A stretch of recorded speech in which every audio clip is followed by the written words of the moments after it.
of Undead and Understanding, posted by Felix Levolpe. Be Me, modified Pathfinder campaign. Took some stuff from 3.5 and other versions to stick in there. DM loves large-scale campaigns.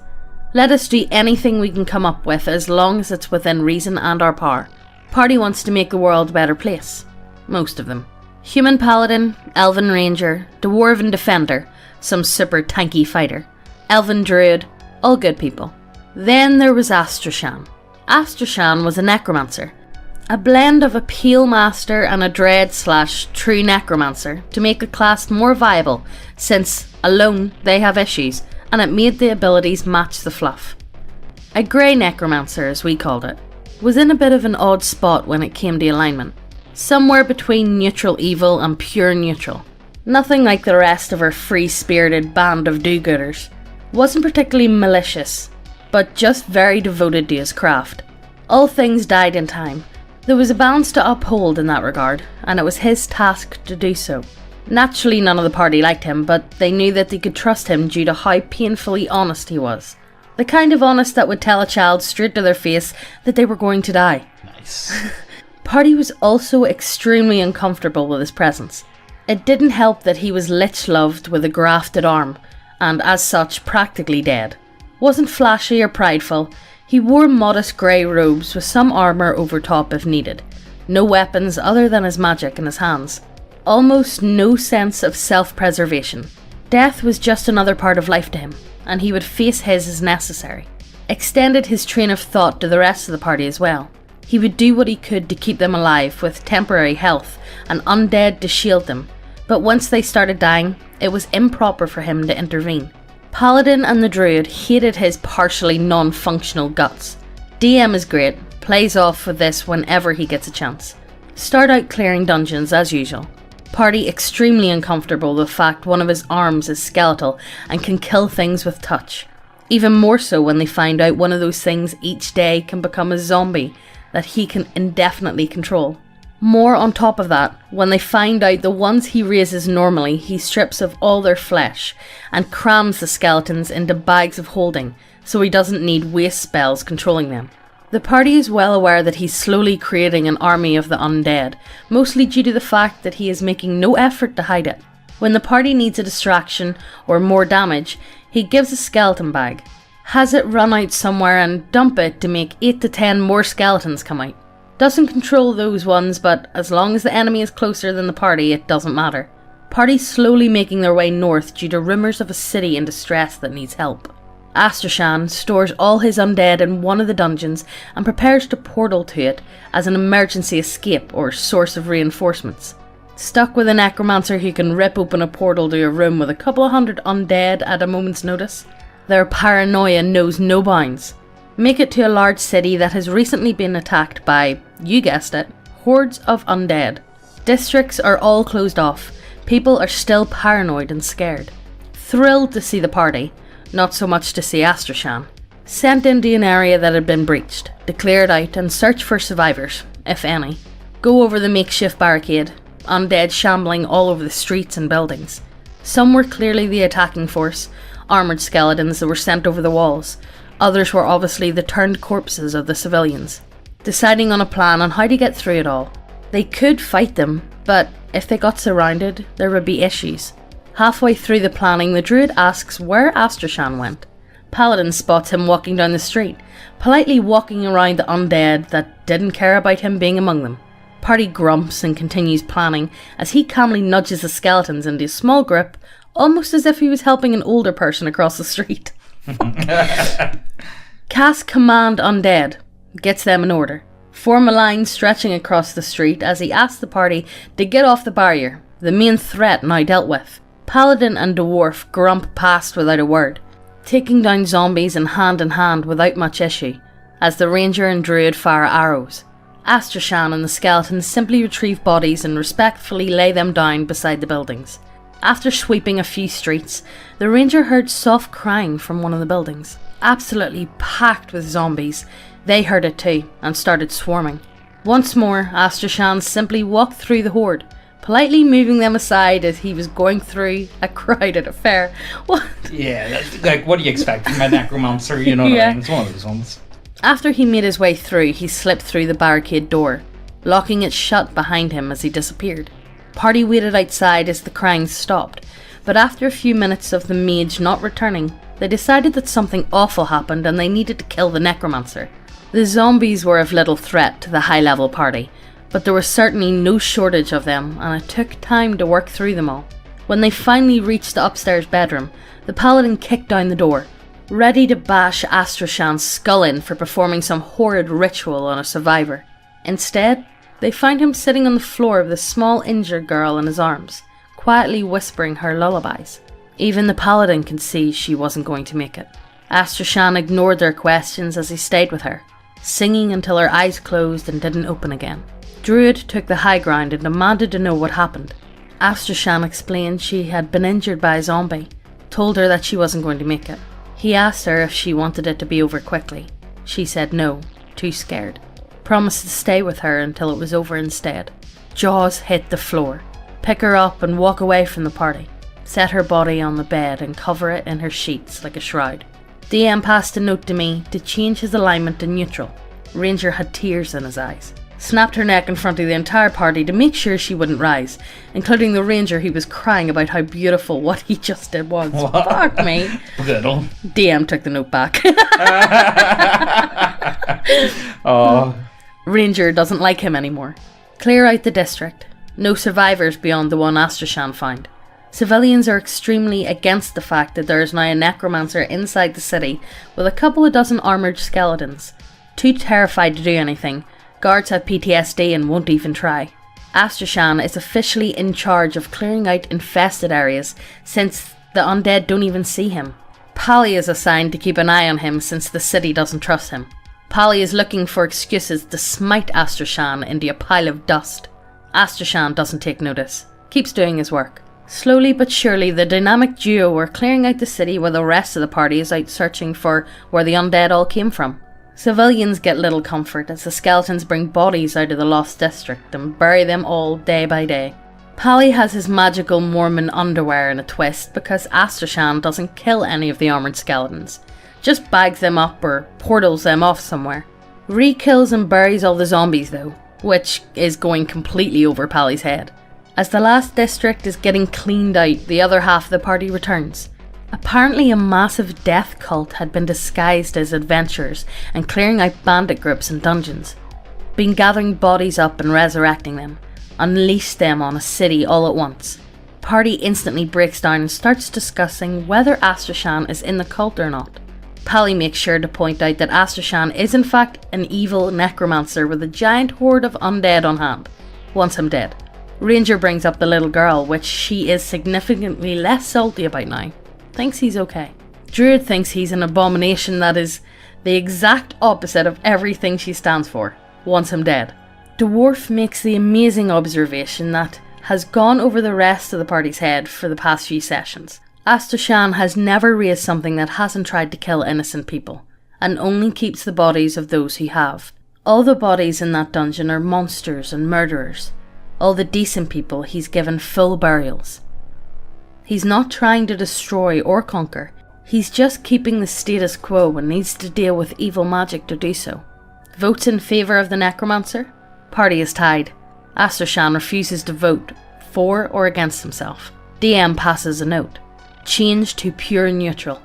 Weeks pass. Party has been helping the town recover. Citizens are okay with the skeletons that patrol the town and protect the graveyard. Astrishan has started making their armour with white handprints to tell them apart. Alright, sorry man. I know I was waiting to say. Calm you down there, would ye? Astrishan has been using them to clean up the graves and give people proper burials. Taking care of crime too. Nobody asks where the bandits disappeared to. Locals don't want to kill the necromancer for once. Party getting ready to move on since things are under control. Can't have that though. One morning a scout comes barreling into town. Turns out a neighbouring lord wants to use the recent Undead issue as a good opportunity to expand his borders. Next morning there is an army camped outside. Tyne is panicking. Outnumbered by a good margin and nowhere to run. Oh, I wonder what will happen. Ooh. Pally and Dwarf start organising construction on the walls. Ranger and Druid summoning trees and animals to come help from the nearby woods. Astrishan meets up with the army and town guard to have a discussion. Next morning, everyone is on the walls. Ranger and dwarf making Lord of the Rings jokes. Yeah, of course. Astrishan and a full company of skeletons are at the gates. Ladders hit the walls and the rams start to, not so politely, knock on the door. Walls are chaos. Players are doing all they can to hold the line. Somebody opens the gate, and rams get set aside as the army charges in. Skeletons are getting slowly pushed back. The units on the walls are retreating back to the gatehouse. Use the skeletons as a rear guard to allow the army and guards to fall back up the street. All the side roads are blocked off with makeshift walls. It's a one-way road to the keep. Enemy army is pouring into the city, cut down the last of the skeletons and charge after our forces. Men have nowhere to run. Form one big shield wall and get ready to die protecting the keep. Astrishan is nowhere to be seen. The enemy army forms their own shield wall in the streets, forming up for the last push. The boom of the gate slamming shut echo through the town. Some of the invaders turn in time to notice some of the fallen starting to shake. The party notices that all of the rising guards have white handprints on their armours. Every single one was near the walls and gate. None of them fell back with the others. Astrishan appears atop the gatehouse as the bodies of 100 guard upon the walls and at the gates start to rise. The handprints on their armours glowing as they let out a horrid cry. A fallen captain stumbles out of the gatehouse, a bloody banner with a handprint and white text clutched in his hands. Even in death I shall protect. They shamble behind the enemy forces and form a small infantry block, not nearly enough to be a threat. The invading army laughs at the pathetic attempt of a pincer that the town mustered, the sacrifice of the guards merely an annoyance. Then the portal opened. Hundreds of zombies and skeletons pour out of the rift. With a roar, the fallen guards charged alongside the horde. Slam into the flank. The living charge and hit them head on.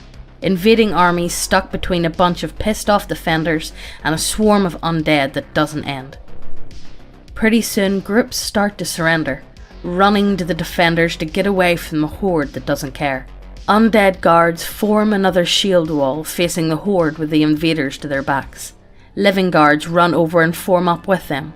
Start pushing, slowly pushing back the swarm of skeletons and zombies. Some of the invaders join in to help the push. Horde getting stuffed back into the portal. The undead guards follow them in, holding back the mindless undead. As the living back away, the undead turn to face them, spreading their arms wide to keep the tide back. As the portal closes, they smile. 2 weeks later, invading army was sent home, allowed to take their dead with them. Dwarf figure out what happened. Astrishan had talked to the guards and asked if any of them would volunteer to be brought back when they died. Most said no, but one full company agreed. They were brought back willingly so their souls stayed behind. Sacrifice their rest in the afterlife to defend their families. Group get ready to leave, get a parade and a feast in their honour before they go. Astrishan doesn't attend. He doesn't eat and isn't exactly a fan of parties. Stays back at the crypts. Once he's sure he's the only one there, he opens a new portal. As he steps through, he sees the corpses of the guards working, building what appears to be a barracks from the mining areas of the dungeon. Mindless undead were corralled into another section that could be opened or closed if needed. Fallen captain sees him and roars. The rest of the guards dropping their work and running over, swarm together for a moment, then gather their gear and organise, form into parade line and stand at attention behind the captain. He points towards what will become the platform from the permanent portal back to the crypt in town. There's a statue. It's Astrishan with 144 small shields decorating the stand, one for each of the volunteers. He smiles softly as he turns and goes through the portal, the newly named Sleepless Watch Company following him back home. As he passed the statue, he read the words carved at its base. Our service, eternal. Our sacrifice, infinite. Our regrets, absent. Psst. Hey, lean in closer. This is fucking ASMR channel now. You know what's pretty fucking based? Titties. Go see titties. Lots of titties. All the titties. Go over to the website, check out all the models. You guys know the score. We have some really nice looking models over there. And we have a lot of... It's sci-fi gothic? Yeah. Let's call them sci-fi gothic. And if models isn't your shit, We have loads of subclasses and we keep adding them every other week or so. We add a lot. We got a lot. Look, we've got big brains. We add shit. But yes, go over to the website, check out everything. If you haven't subscribed, what the fuck you doing? Hit subscribe, hit the notification bell as well, and let's get back to the video. This is part 2 of Undead and Understanding, the Dead Exodus. Be Me, modified Pathfinder campaign. Same group as before, still Astrishan. DM is split Undead into Undead and Deathless to make it easier to track Astrishan's raised. Undead are the corpses forcefully brought back via dark magic. Deathless are bodies brought back by volunteers who retain their minds since their soul is still bound, but their bodies are still mostly dead. Basically intelligent undead that aren't bound under anyone's control. Effectively makes raising Deathless a neutral action since it's dark magic but not forcing it on anyone. On the flip side, whoever's being raised needs to be aware of it and willing to return. Makes it significantly harder to raise Deathless since most people don't want to be brought back into a corpse. The Deathless are not undead, so they fall under regular leadership instead of undead leadership. More importantly, they are intelligent all the way down the chain, so they may bring their own men and friends. This means Astrishan can raise a leadership army and an undead leadership army at the same time, as well as those controlled by the touch and hit dice. The Undead/Deathless army is now nearing 1,000 members, directly under his leadership, not counting the uncontrolled horde and bags of skeletons. Party has gotten used to having an army on demand and enjoy having it since it allows us to go into field battles without needing a city backing us. Need to miss a few games due to other plans, but the party wants to keep going. Talk to the DM to work something out that is a challenge to the party while also still including Astrishan. Brilliance strikes and we both get neutral evil grins. Begin the plot. Party is travelling east to deal with a band of raiders that are pillaging the country. Basically giant hordes of not Vikings. Yeah. Astrishan has been abnormally motivated and has bruised himself hunting down mages in the ranks, taking their bones and covering them in ruins before storing them away in his dungeons. Party is more than a little disturbed by these actions since they are uncharacteristically dark. The giant horde of undead was proven to have a purpose, but there was no positive to this. Nobody wants to ask him either. They ignore it and continue tracking down warbands. Encounter one outside a large town. Hundreds of men burning and pillaging the town. Party sits down to strategize. Decide that 2 companies of Deathless should be enough to support. Rip open the portal and march out the Endless Crusade and the Scorched Suns. Enemies in life. Rival vanguard troops in death. Constantly trying to outdo each other to prove their superiority, since even death won't let them get along. Make sure they have their helmets, visors, turbans, masks on before we send each round the flank. Most towns aren't huge fans of being rescued by what they see as undead.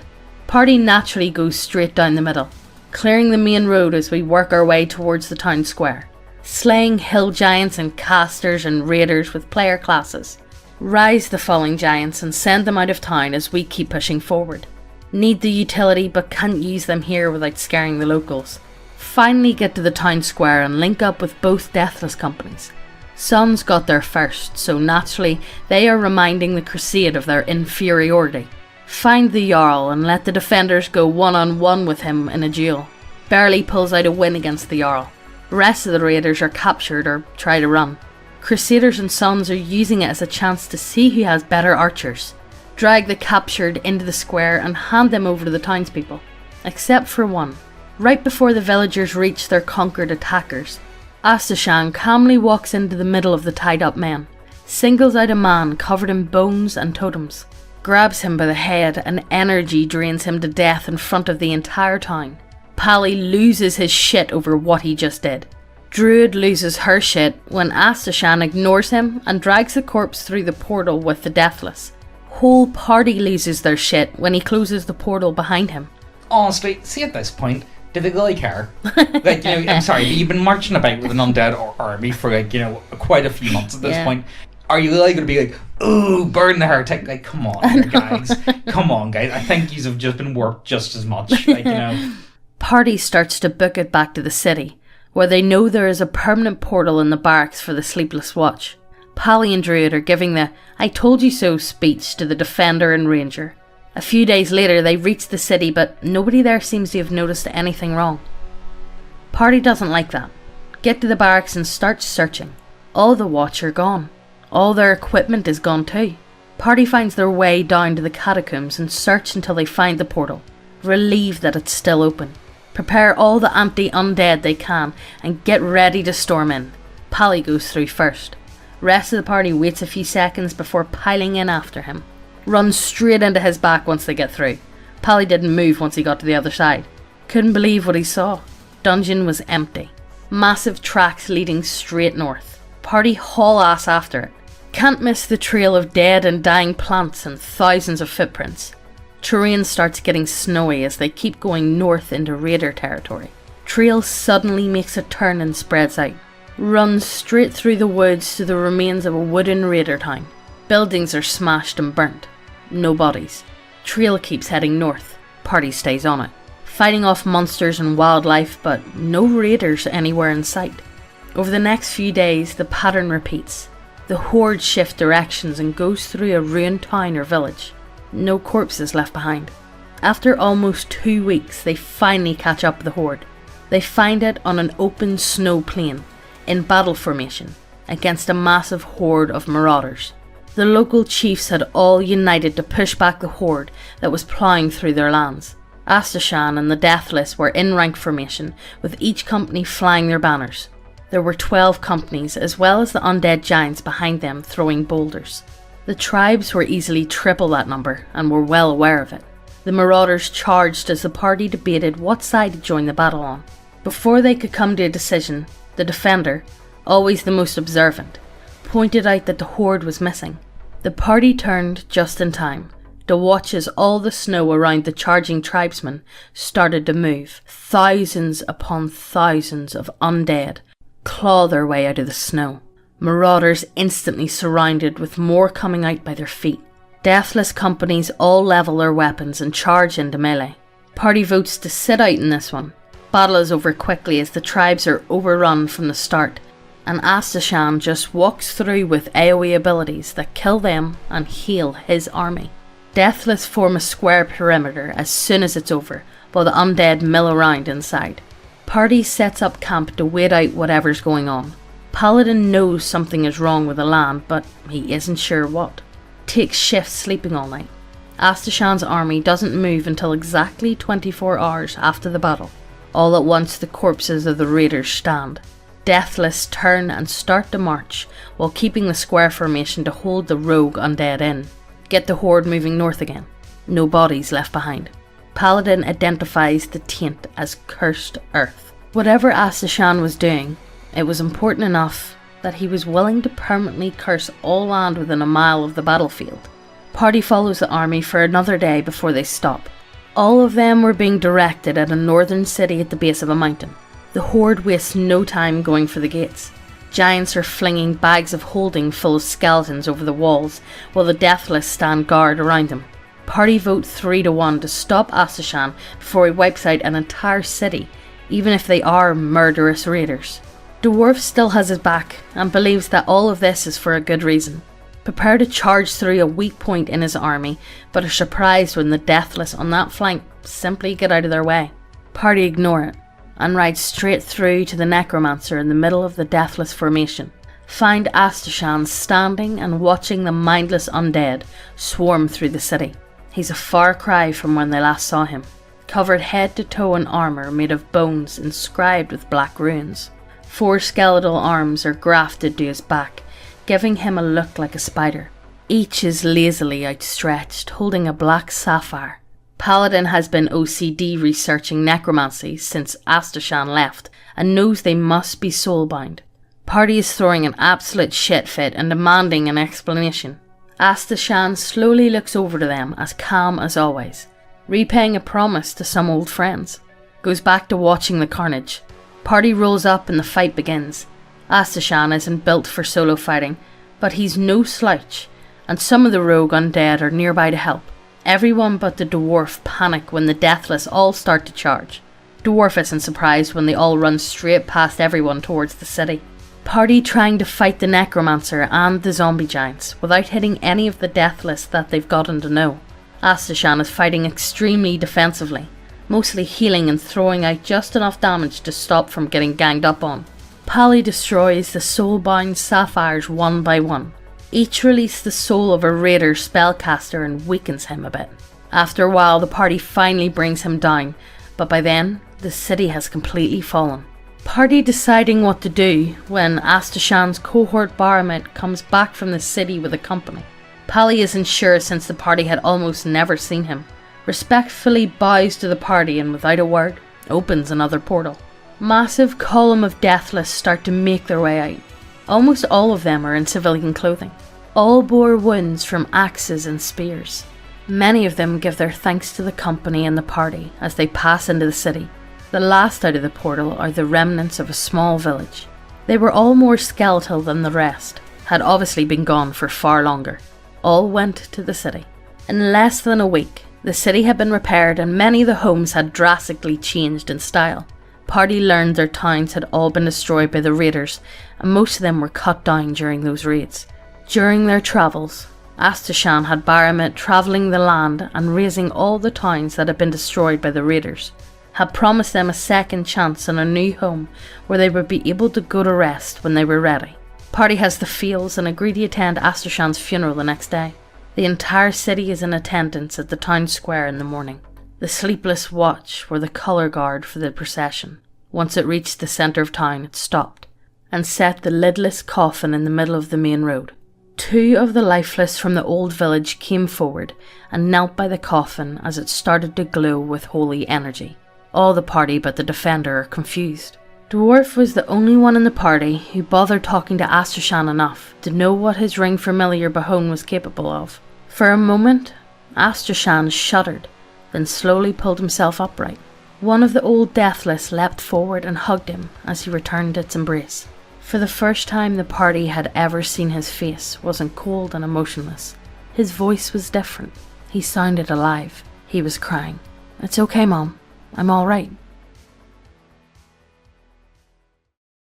You know, I love going back and doing Felix's stories because he really does have a way of just making characters that you want to do. Yeah. You know what I mean? Every single one of his characters, it's like, oh, mate, I would love to do that. Plus, you know he I mean? writes it so well. I know he does. He's so good at it. Literally nearly every story you read from him, you get some sort of feels. Yeah, you do. You always want to be like, I feel like a bit of a fanboy whenever we go back and do his stuff. But look, boys, let us know what you thought. What other stories you want us to redo? I don't really like doing them all that often. Just like, you know, maybe once a fortnight, maybe once a month sort of thing. Short stories like this, like, we're not talking about like the All Guardsman Party and stuff like that. No, the All Guardsman Party isn't finished yet. Yeah. And I'm definitely not doing Shadowgun because that is like over like 30 hours of audio. And I can't. No, it's just too much. Even if it's a great story, it's just too big for us to go back and redo at this point. We've got other big stories. But if there's any other like short stories that made it like might have been like your favourite from the past, like some of the text-to-speech ones, put it down below and you know, we might get a redo of it. You know, you never know. You never know. There was so many great stories that we did, and you know, I like going back and redoing them because I think it's fun. Yeah. I like the stories. Yeah. But like as always, guys, I hope you guys enjoyed this one. Remember, like, comment, subscribe, all that other good shit. Check the links like down below, and we'll see you later. Bye. All those moments we lost in time.